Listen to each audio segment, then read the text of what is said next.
Bonjour les amis, comment allez-vous? J'espère que vous allez bien en ce 22 juin. Nous sommes jeudi aujourd'hui. J'espère que vous avez passé une excellente journée. On a eu beaucoup de pluie ici en Belgique, mais là, ça a tendance à se calmer. Le vent se lève, mais ça va. C'est pas la tempête qui nous avait annoncé, heureusement d'ailleurs.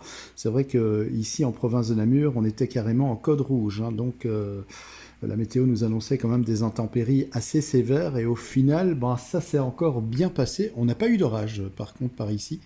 Donc ça va, touchons du bois, tout va bien. Et normalement, le temps devrait se calmer d'ici ce soir. Et demain, c'est le retour de l'été, donc tout va bien. Puis, il faut dire que se faire un petit peu arroser, bah, ça fait du bien aussi à nos cultures, etc., et à nos jardins qui en ont bien besoin ici dans le nord. Bon, je ne suis pas là pour vous parler météo, bien entendu. Je suis là pour répondre à vos questions que vous me posez en électricité. J'ai retenu ici deux questions à lesquelles je vais répondre.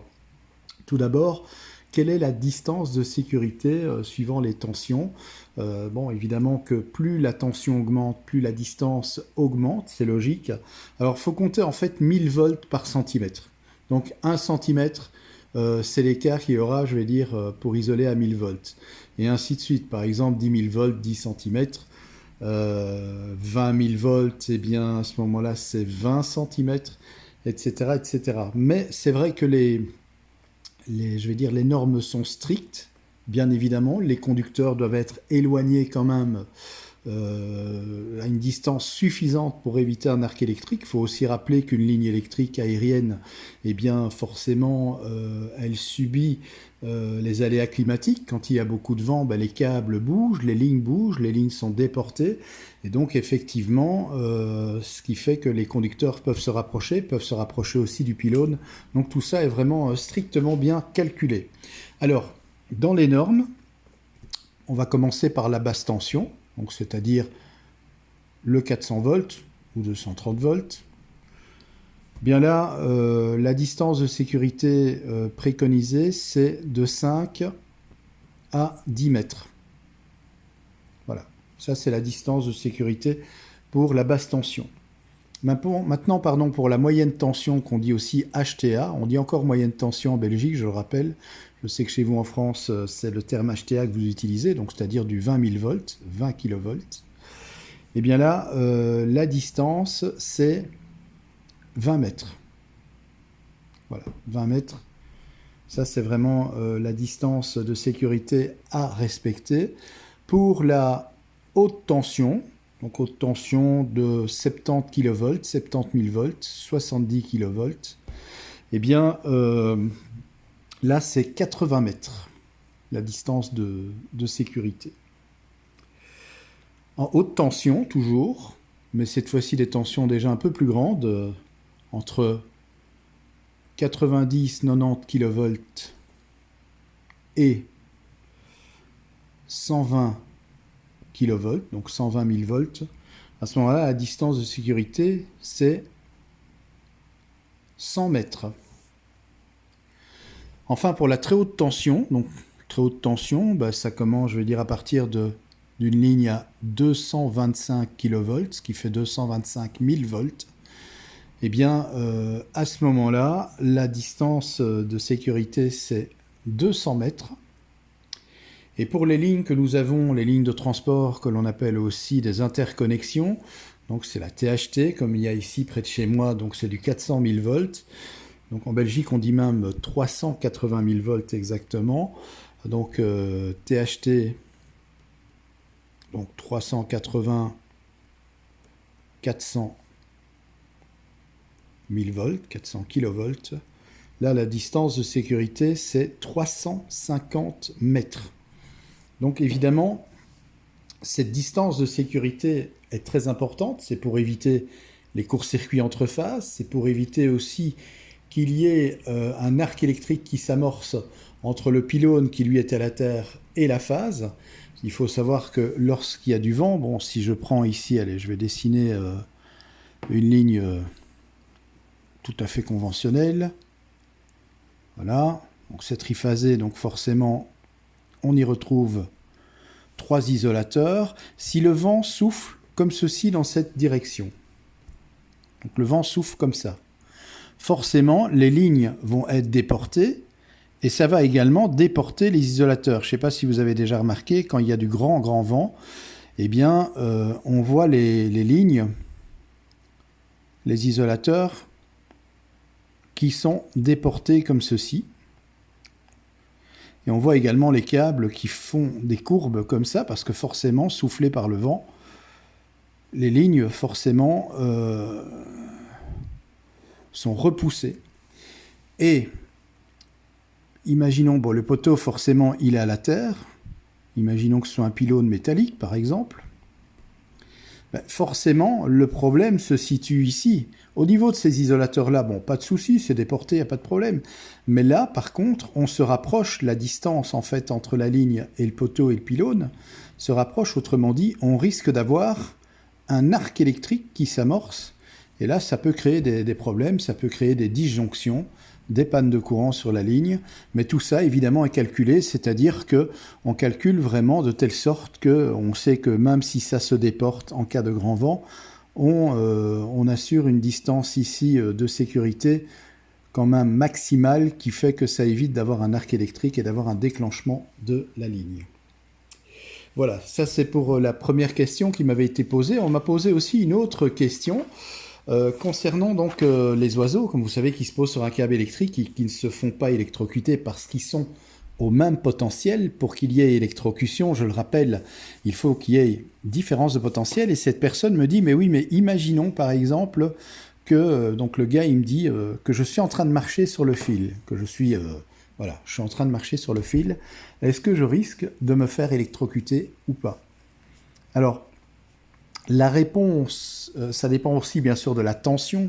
Si maintenant cette personne marche sur un câble à 400 kV, là effectivement ça peut poser des problèmes. Non pas au niveau de ses pieds, ça peut encore aller, mais c'est vrai que ce qui se passe, si vous voulez, quand on a un câble haute tension, imaginons ici celui-ci à 400 kV, 400 000 volts, le câble, forcément, il est traversé par un courant électrique. Donc évidemment, courant électrique donc alternatif à 50 Hz chez nous, 60 Hz pour les États-Unis. Le câble va se comporter comme une antenne et va rayonner un champ magnétique. Mais ce champ magnétique, si vous voulez, forcément, plus on s'éloigne, plus il diminue. Si ici on est à 400 000 volts, bah ici on est déjà à, je veux dire, aller à 300 000 volts. Ici à 200 000 volts. Ici à 100 000 volts. Ici à 90, 90 kV et ainsi de suite. Mais ça veut dire que si vous vous trouvez debout, comme ceci, sur la ligne, bon, contrairement à ce qui se passe quand un câble ou que la foudre frappe le sol, à ce moment-là, oui, il y a le problème de la tension de pas qui peut que ça vous électrocute si eh bien, vous écartez les jambes. Bah, ici, dans ce cas-ci, bah, vous êtes à 400 000 volts. Votre pied là, il est au même potentiel que ça, puisque en fait, le câble est un excellent conducteur, donc il n'y a pas de résistance entre les deux et il n'y a pas de différence de potentiel. Par contre, ce qui va se passer, c'est que forcément votre tête et vos bras déjà, etc., le reste de votre corps qui est ici, mais là il y a déjà une différence. Vous entrez ici, je vais dire, à 200 000 volts. Ça veut dire qu'entre la tension qu'il y a ici au niveau du câble à 400 000 volts et votre tête qui a 200 000 volts, il y a une différence de 200 000 volts, c'est pas rien. Ce qui veut dire que, ben, effectivement, il peut y avoir des petits arcs électriques qui se posent ici au niveau de votre tête. C'est ce qu'on appelle aussi l'effet de pointe, hein, à cause du champ magnétique, forcément qui diminue en s'éloignant de la ligne, mais ça fait une différence de potentiel qui fait que effectivement vous allez être soumis à des petits arcs électriques, pas forcément qu'il y ait un grand courant, mais en tout cas ça risque d'être désagréable, ça risque quand même de vous brûler, et voilà, c'est quand même dangereux, c'est à déconseiller. C'est d'ailleurs pour ça que les lignards qui travaillent et qui interviennent sur les lignes haute tension, très haute tension, des tensions de 400 000 volts, eh bien ces lignards utilisent une combinaison en fil d'argent. Donc cette combinaison, donc qu'ils endossent pour faire le travail. Hein. Voilà, je vous dessine grosso modo, un peu grossièrement, la combinaison. Donc en fait, ils ont des gants isolés, ils ont donc ce qu'on appelle leur équipement individuel de sécurité, de protection de sécurité, leurs EPI comme on dit, et donc également des chaussures. En fait, c'est pas vraiment qu'elles sont isolées, mais ce qui se passe, si vous voulez, c'est que la combinaison, elle est conductrice d'électricité. Elle est conductrice d'électricité, donc elle est faite en fil d'argent, en filament d'argent.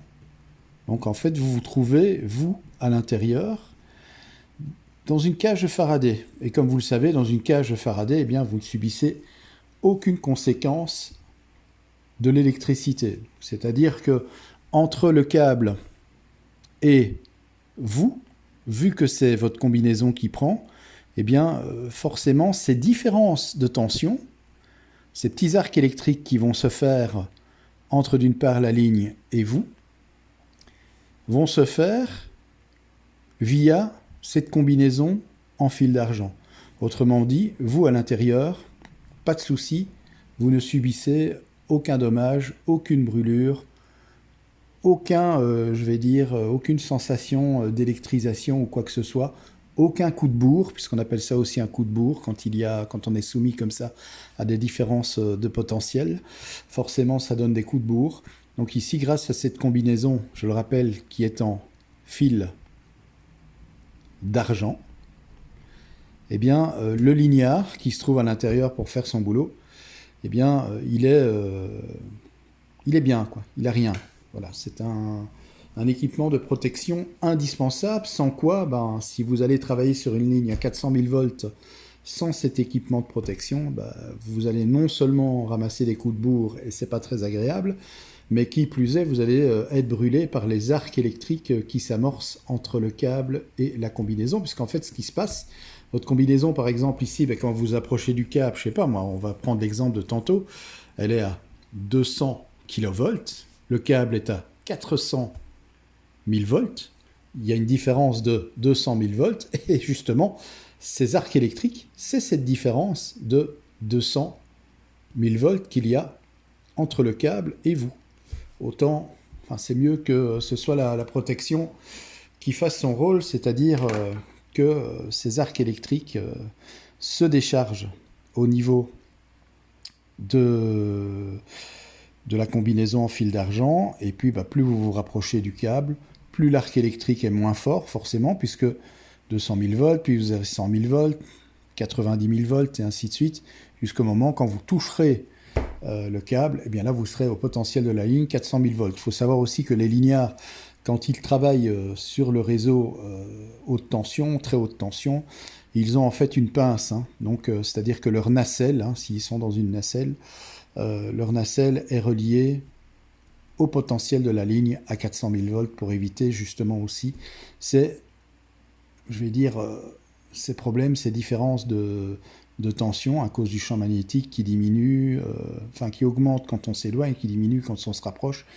Et en mettant en fait votre combinaison directement au potentiel de la ligne, eh bien à ce moment-là, vous aurez toujours bien sûr, oui, les arcs électriques, mais disons que le fait de travailler au potentiel, ça évite beaucoup de problèmes. Il faut surtout éviter en fait les différences de potentiel, parce que c'est ça qui est dangereux.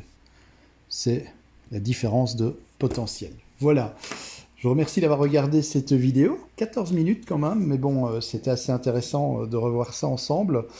Je vous souhaite une bonne fin de journée, un bon début de soirée, puisque là, mine de rien, dans 3 minutes, il est déjà 18h. Je me sauve pour vous retrouver prochainement pour une nouvelle vidéo en électricité sur la chaîne Fabelec. En attendant, je vous embrasse. Je vous souhaite une bonne soirée, comme je le disais. N'hésitez pas à vous abonner, si ce n'est pas le cas, à la chaîne Fabelec, d'activer la cloche de notification pour être au courant de toutes les nouvelles vidéos qui sortent. Et puis, merci déjà de liker les vidéos. Merci de l'intérêt que vous portez à cette chaîne. Allez, je vous embrasse. À très bientôt.